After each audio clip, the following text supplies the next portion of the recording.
please make sure you subscribe to 13th and final round. I'm actually on that journey about ego, and I'm finding a lot about myself as a man, and what that drives me, and what's the reason why I'm standing here and doing this. And I think to myself, I read it. There's a book called "Ego Is the Enemy." Have you heard of it? I ain't heard of it, but it sounds like a good book, though. Yeah, a very good book. And it discussed actually how ego is the downfall of great men. You can't rush that, especially with boxing, to the levels that I want to get to. I want to go all the way to the top. 13th for final round. Yeah, we're delicious. We did have a chat before. It was a brief chat. It was on fight week, and it was a bit manic that week, AJ fight week. And now we asked him then, he couldn't say, but now he can say he's signed to Queensbury. And how are we feeling about that? Congratulations. Thank you so much. Congratulations, yes. Yeah, I'm very, very excited. Queensbury are the big dogs, aren't they? We can see it today actually with the card. Yeah. I'm just so excited to be part of this card. I've been watching some of these guys through my amateur career, seeing their press conferences, watching their fight weeks, their actual fights, and now I'm actually amongst these people. So it goes to show that just hard work, consistency, genuinely, that's all it is that I've been doing the past 7-8 years, and it's got me to where I am today. That's it. It's frequency, consistency. That's it. And most importantly, make sure you've got the right people around you, right? Because you don't want to be doing something consistently the wrong way, because it could take you backwards as well, right? So you need to make sure you've got the right people around you, which I know you have, because you're in Steel City now. Tell us about that. Yeah. So I'm based in Steel City Boxing Gym, Sheffield. Which is not too far from where I used to train at the EAS for Team GB. So I'm pretty used to Sheffield. Love Sheffield actually. I'm still based down south in Worcester actually. Okay. But I come up to Sheffield for my training camps. You do the accent? I reckon about 2 weeks. 2 years. Sorry, it's gonna take some time. But I think in about 2 years' time, I'm gonna have a proper Yorkshire accent. Yeah, you be like Cameron, or you? Yeah, he makes you laugh, doesn't he? I've seen you on commentary with Liam Cameron the weekend. It's good, yeah. I love Liam. He's a funny guy, every time I'm around Liam, I walk in and he looks at me and I start laughing at me. John, he's just funny, isn't he? Tell him the first time I went to the gym when he went to do a podcast with him. Yeah, I went to do a podcast and he's so relaxed about everything, isn't he? So we were like, he were late, we were late, and then when we got in there, he was like, here's pads, you want to take these kids on pads. That's a good accent you got there. To a fair. It's pretty good. Yeah, I lived in Sheffield. I lived in Sheffield for about 10 years, so I picked it up really well. Yeah, but yeah, they were a good team down there. There's good energy down there. Yeah. It's interesting, because you used to train with Ben Whittaker and GB. Yeah. And then you're now in the gym with Liam Cameron. It's a small circuit. The boxing world is a small world. But for me, they're both great guys. Exactly. I don't have any enemies in boxing. I like everybody. They're all great. It's a good way to have it, because at the end of the day, it's not personal, is it? In this boxing world, we're all family, you should know that, what I mean? Even though you fight a certain opponent, and then afterwards you're going to be like family when you meet each other again. I agree. Tell us about you, though. Tell us about, map out in your mind, because you've got ambition, right? You're competitive. You want to slow running, you want to speed it up. We've seen people like Fraser speed up. You've seen other people take the time. What we're looking at? The way I see it is, you cannot rush greatness. Starting boxing at 18, I'm 27 now, so that's 9 years of my apprenticeship, where I wasn't really able to build myself. Professional game is different. It's a different sport. Yeah. Yes, it's the same, and I know I've got. What I mean by the same, you're still technically punching somebody, and I know I've got the foundation there, but I know that I've got things to adjust on and adapt. So you can't rush that, especially with boxing, to the levels that I want to get to. I want to go all the way to the top. In order for me to do that, I've got to avoid injuries. I've got to make sure that I keep myself in just good shape. So that takes time. So it's, when you say fast, slow, I think it will just be about right. It's not going to be slow, because nobody wants to waste their time. It's not going to be fast, because that's too dangerous. These heavyweights, you don't have to be good. You just have to be over 100 kilos, and you can punch really hard. You know, so You're right. it's just making sure that I take my time. These gloves are smaller. And tall as well. And a good height and reach. Look at. Yeah. So 8-ounce gloves, yeah. right? Yeah. So so it's important for me to make sure that I take my time and do things properly. And like you said, I've got a fantastic team. Still City. I've got an amazing management team who've been looking after me even before I got on GB Boxing. So everyone's got their best intentions. Got Queensbury as well promoting me. It's just going to go perfectly. Exactly. What did you think of Lewis at the weekend? I think he boxed fantastic. Stayed disciplined, didn't he? Yeah. And again, his amateur pedigree showed. He has a lightning jab, and he used it well. He absolutely peppered his opponent. Opponent had no answers. So, and that's hopefully what I'll be looking to show the world. My So amateur obviously we're discipline. taking some of the amateur stuff. Oh, yeah. And mixing with the pro. That's exactly So what it is. you're going to keep your strength from the amateurs, like it may be probably a jab or probably right hand, straight right hand. You're going to keep that, yeah. Exactly. It's faster, isn't it? yeah. It's the amateur It's the faster. speed. It's the speed of the jab. And the thing is, with heavyweight boxing, it's so simple. Heavyweight boxing is the easiest, in my opinion, compared to the other weights. You just got to have a very good jab, good backhand, maybe 1 or 2 uppercuts and a left hook, and you're done. You know, you can go all the way. And I know that the amateur pedigree over the 8 years is going to help me tremendously. I just have to adapt a few things. I know the professional game is a little bit more nastier, a little bit more brutal. There'll be shots in there that I know I wouldn't have expected or felt as an amateur, and it's something that I'm more than ready for, and I know that I'm more than capable of holding my own, especially as I'm now maturing into a full solid man, which will help me in the ring. In the amateurs, they don't throw a lot of body shots, so you'd be throwing in more body shots. Getting used to throwing them body shots, that's the key anyway. Of course, even like my weight overall as an amateur, I'd box at my perfect weight would be about 105 kilos. I'm not really good with stone or pounds. Yeah, we're stone and pounds out. Are you stone and pounds? Yeah, okay. But I know that I will have to start to get my weight up slowly. It will start to creep up, and this is where part of that development, I know it's in the ring, but it's also out the ring what I'm doing in terms of my weight. It's really important I get my weight up steadily, because I've been around, I've seen Dylan White, I've seen Joe Joyce, a big man. There's, I'm a big man, but it's like there's that little bit extra Strength, of that density where it's not even about what you're delivering, it's about what you're taking. It's being able to be durable enough to go 12 rounds, taking these body shots and still putting your opponent down, and that comes with a little bit more weight, extra weight. Usyk and Pacquiao have shown certain things, especially Usyk. Like, if you're your optimal size, big enough but fast enough, and it doesn't slow down your movement or your fitness, that's the perfect. The perfect position to be in. Like, because size can slow you down. You can be big, but you can be slowed down with it. Yes, and I'm fully aware that my team are fully aware of that, and we are. And you see, over the years, you will see a natural lean towards a certain weight for whatever reason. I know in the professionals is different because your weight sometimes depends on your opponent. I know in 3 years' time when I am boxing, big names, it depends on the opponent and what they weigh in and how I want to come in, depending on how I feel.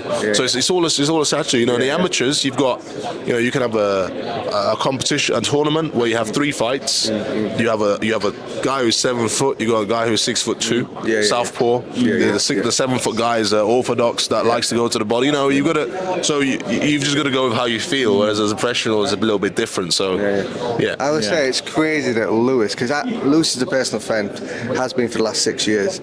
Talking to him in the amateurs, talking to him about how he's getting down to that weight. I don't know how he got down to, what was it, 91? Yeah. Like, to be honest, you see him at the weekend. And I've always thought when we was on the program how he's able to make that weight at 92, because we're about the same height.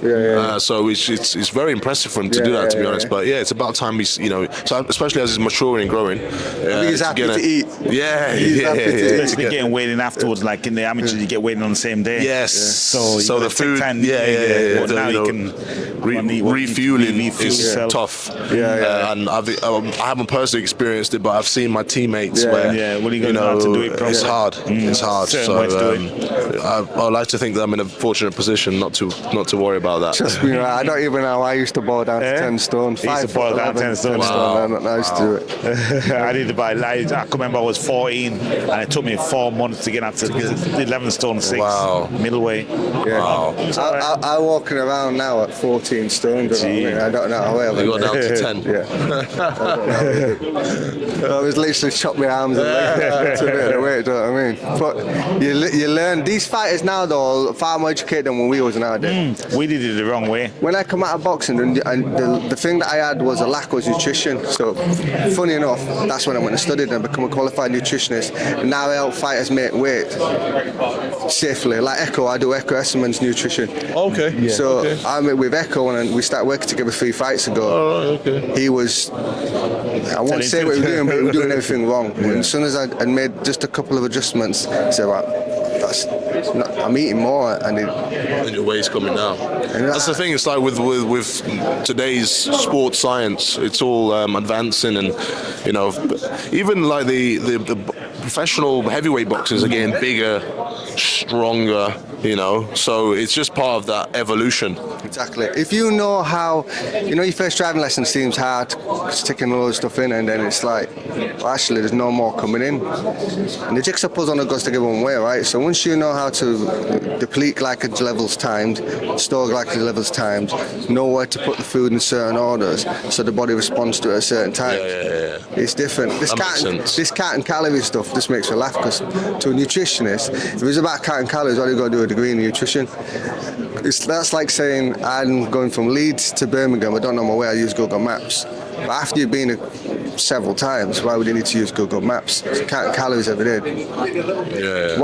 It's how your food responds, how the food responds to you at certain times of day, depending on a heart S&C class, or run, or an endurance. Like for instance, if you break down a little bit of biology, you would think that if someone went into a gym, they ran on a treadmill, or ran on a treadmill, walked on a treadmill, and ran on a treadmill at the same time for 30 minutes. Yeah. Your common sense tells you they burn more calories running, right? Yeah, the one who's running, yeah. Correct, but did they burn more fat? But they will what? But would they burn more fat? Who would burn more fat, the person walking or running? I would naturally assume that it would be the person who's running. Impossible. Walking. Why? Because when you can breathe, you burn fat. The second you can't start breathing, you can't burn fat. What do you burn? You have to go into your glycogen reserves and take your blood sugars out. So now you're burning calories. Well, you're burning calories. And then calories only have to be replaced. The fat doesn't need to be replaced. I see. So you need to know, like what I'm doing with Echo, it's like, right, we're going for the first 4 weeks, we're going for fat loss. Okay, so we're going to train a certain way to burn fat loss until we need to worry about the rest. I'm not going to give you any more information. I was going to follow up with a question, but that's fine. That's probably. Well, I'll tell you off camera. Yeah. But so there's certain, once you do that, it's like I found this a funny one on TikTok. I saw this video. 99% of people who buy a baseball bat don't buy a baseball bat to play baseball with. They buy it to hit someone with. It's self-defense, right? So you see, that baseball bat can be used for a different thing, right? So most people who's running for the wrong reasons, and most people who's walking for the wrong reasons. But once you know the reason behind why you're using it, it changes the way you eat. I see. And it changes the way you train. Does that make sense? That makes sense. It's very then you're not overtraining. because people are overtraining. That's a massive thing in boxing. People got to think that you should be fit, need to run, need to do this, get out panicking. That's what happened. It happened to me, obviously. I mean, I believe I'm on that journey as well, learning how to avoid training a bit too much. It's fighters. It's always hard because there's ego involved. It's an ego-driven sport. It is, yeah. We have to have that ego. Yeah. You know what I mean? You have to. Fighters have to have ego more than any other sport. I'd probably agree. I'm actually on that journey about ego, and I'm finding a lot about myself, about as a man, and what that drives me, and what's the reason why I'm standing here and doing this. And I think to myself, I read it. There's a book called "Ego Is the Enemy." Have you heard of it? I ain't heard of it, but it sounds like a good book, though. Yeah, a very good book, and it discussed actually how ego is the downfall of great men. But it was very difficult for me to really grasp it because I believe that I operated off ego to get me to where I am today. So it's just this thing I'm really trying to figure out about ego, and it's quite a deep one, to be honest. The journey. I think what I find now, we're through it. I don't have really. My ego's the lowest it's ever been. Mm-hmm. Is it you against you, or is it you trying to get the attention of others? If it's you against you trying to get the attention of others, it's going to be an anticlimax. Mm-hmm. You're going to get the world title, and people are going to pat you in the back for 2 days. You're going to feel great, and after 2 days, they're going to move on with their life and go, I want more. And it's going to be that's it. Whereas if it's you against you, or even if it's your wife, that's all I need is my wife to give me my approval. I do it for me. You achieve more, because that's one ticked off for me. Understand what I mean? I like that. So in a sense, it's still ego, but it's a different kind. Yeah. So it becomes you against you. It's ego. It's your ego, and you're having a conversation with your ego rather than your ego with telling others. You. It's like the angel and the devil, like trying to impress others. I really like that. That's really because once you get to that, it's down to climax, isn't it? It's not good. Yeah. We've seen that happen to a lot of people in boxing. It happens. It happens in boxing a lot, and this is why I decided I wanted to study it a bit more. I don't want to be the kind of boxer to have that downfall because of ego. A lot of boxers don't know when to stop. It's like, when do you stop? You reach all the way to the top. You want to keep going, of course you do. You've got that high, you're going off that buzz, but eventually someone will take you down. And then will you be able to live with yourself? Will you be fulfilled? You have to learn the hard way. We're in a funny place on here. We won't name names, but we like a fly in the wall sometimes.